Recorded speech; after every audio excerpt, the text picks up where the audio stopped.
Much for joining me, Congressman Krishnamoorthi. The question here, Murthy ji, is, born in New Delhi, you're a congressman. Indians are, people of Indian origin in America are taking the Congress by storm, the politics in America by storm. How do you look at these elections where Kamala Harris is taking on former President Donald Trump, and she has some Indian connection as well? How are you looking at these elections? Well, I'm excited. We have Kamala Devi Harris, whose mother was born in India and who raised her.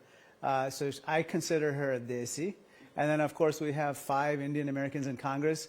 I affectionately call us the Samosa Caucus. Okay. And we need more samosas, and we need more of Congress to look like America. And as you know, Indian Americans are doing very well in the United States, and so it's only time that they get more involved in the civic life of this country. How do you look at the campaign as it is running currently? We've just seen 2 attempts on former President Donald Trump's life, and then we've seen the debate between Kamala Harris and Donald Trump, where polls suggest that she's picked up a lead of sorts. Where do you think this campaign and this election is going? I think it's very close. I think that this is an election that will come down to the results of just a few states. Out of 50, there are about 7 that are in play, so to speak, that are very close, and that will help determine who the next president is. I myself am standing for election just like Kamala Harris, and so I'm also seeking a contract extension, so to speak, for my 5th term, and so it's a busy time. It's a busy time, and how much of India do you think reflects in American policies in the Samosa Caucus? How much is the Samosa Caucus able to push the Indian concerns right here in the U.S.? Well, I think Indian American concerns reflect, broader concerns. So what do I mean by that? We need to have a good legal immigration system. We need to have a good public education system, since many of us were raised in families that sent their children to public schools. And then finally, we need to have a country where entrepreneurship, the free enterprise system, our capitalist system is allowed to flourish, even at the same time that we give everyone an opportunity to get on the up escalator of the economy. Do you speak a bit of Hindi? Do you remember a little bit of Hindi? Jaldi karo. Jaldi karo, yes, okay. That's and what would you say about Prime Minister Modi? I think that he is the Prime Minister of the world's largest democracy. And we saw the majesty of democracy on display in the recent elections. And I think that, Prime Minister Modi is in a situation where, basically he's going to be working with Joe Biden, but also the leaders of Australia and Japan as part of the Quad in setting the international rules of the road with regard to economics, with regard to national security and military matters, and also with regard to people-to-people ties, making sure that we can have more exchanges of everyone from artists to journalists like yourself, and of course, immigrants. Vice President Kamala Harris has had a few views that don't quite match up or sync with what the President Modi government really thinks about, especially on Kashmir. Do you think that's going to impact relations going forward, if she wins these elections? No, I don't think so. I think Kamala Harris is a Desi.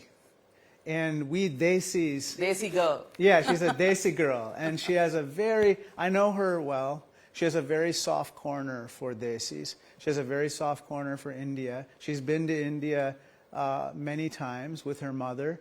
And many of her relatives in the U.S. are Indian American. So given all those ties, I feel very, very confident that the relationship will grow to new heights, will cover more subjects, and will continue to strengthen over time. You just had an opportunity to meet with our leader of opposition, Mr. Rahul Gandhi, who visited the Congress. You were part of a meeting where Ilhan Omar was also present, and there was a furor, controversy back home in India. What did you think about the meeting and the interaction with Mr. Gandhi? Look, I think as a member of our government, it's my duty to meet with everybody. I, of course, have had various meetings with Prime Minister Modi and, of course, the Indian government currently in place.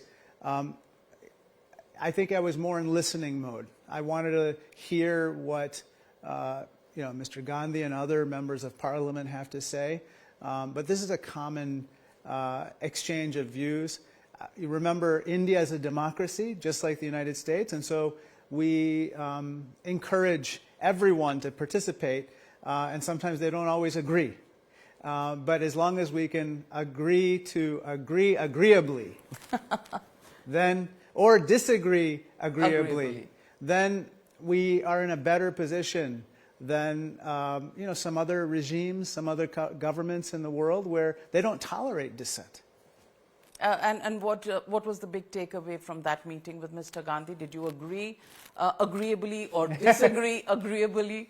How would you put that? I prefer not to get into that because it was somewhat of a off-the-record meeting. But suffice it to say that not everyone agreed on everything. Okay. And so I think that given that, that's fine. That's perfectly fine.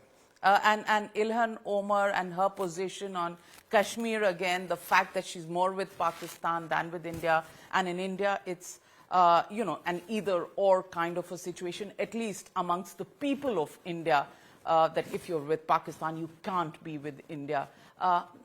Did you think that interaction a little odd?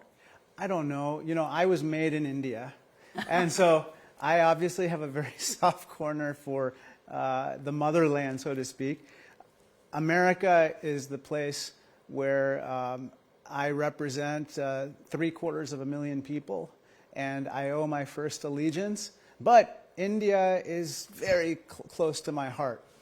My belief, and I have many Pakistani American constituents as well, and I think what unites Indian Americans and Pakistani Americans and others in my district is a hope that in our country, in the United States, we can all unite around common challenges that face our families, even as we might root for different teams, in the World Cup.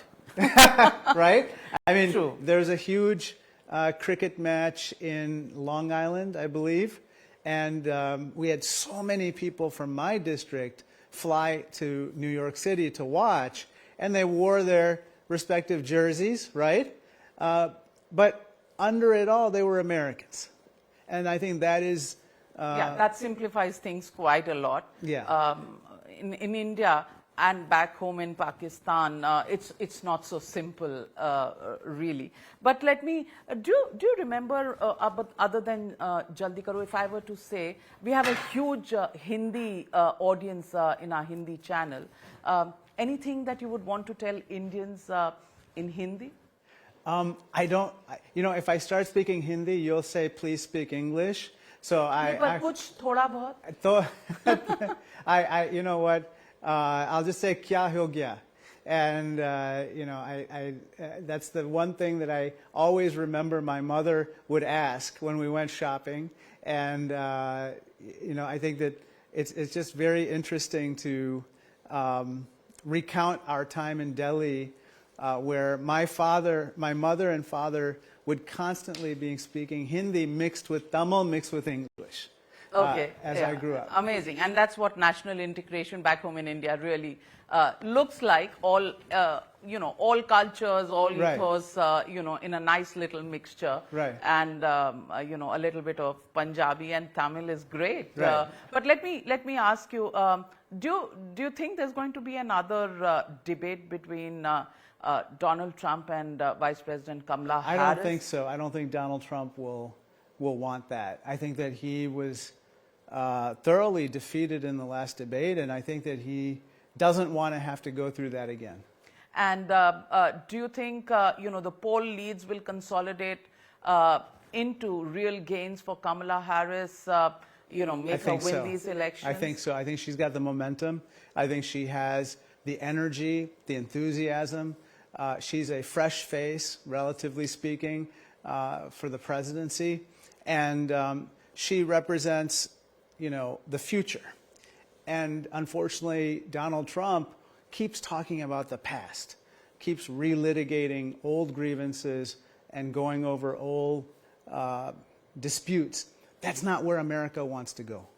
And do you think there's a making of a sympathy, vote for him, or a sympathy atmosphere for him?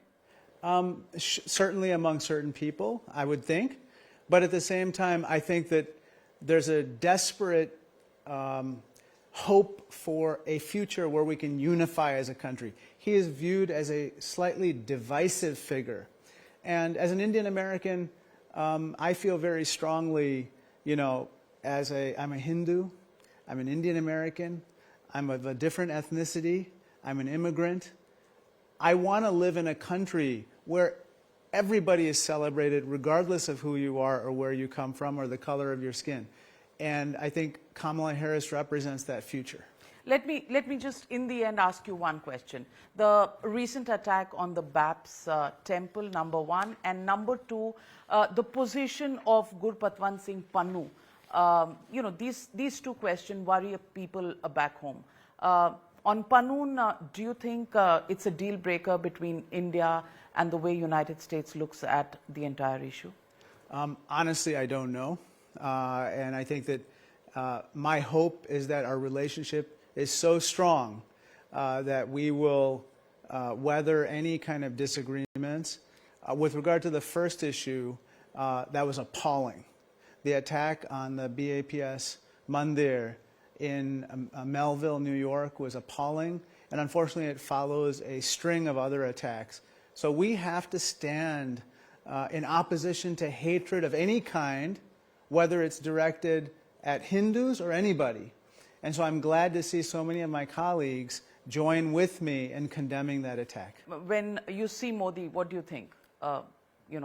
Modi and India, how would you define that? Well, look, I think that he's now beginning his third term, and that's unprecedented in recent times. And you have to hope that the leadership of India always does well, because just as we would hope that the President of the United States does well, we want the people of India to flourish. Thank you so much. Thank you very much. Thank you. Raja Krishnamoorthi.